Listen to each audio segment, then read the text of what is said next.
एक बाद गोलू राजा ही प्रयास करो जाने के तो सभी लोग भोजपुरी में जानते बाकी केहू प्रयास नहीं खे पाई चाहता का करी हमने के करी जाए यही से काम घर दुआर निमन खुशी में बाजी कह तरीके राजा जी ठीक और बाहर जाता नहीं तो जाई बाकी हमारे को रिक्वेस्ट कहती कि जाता नहीं बाहर का करबे में पागले का कर दे यही पनु कहिला तो कहेलु कि कहेलो कालोला चुटकीला हम सुना देता रीतिका बाड़ी हां जी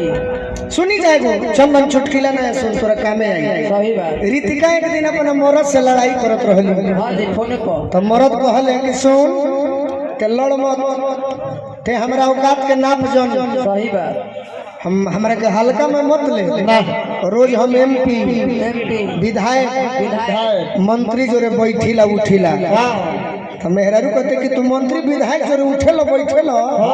तो हमरो के कम मत जनी हो तो जौना मंत्री विधायक जोरे उठेलो बैठेलो हम ओकरे जोरे सुतिला हां जी के बोल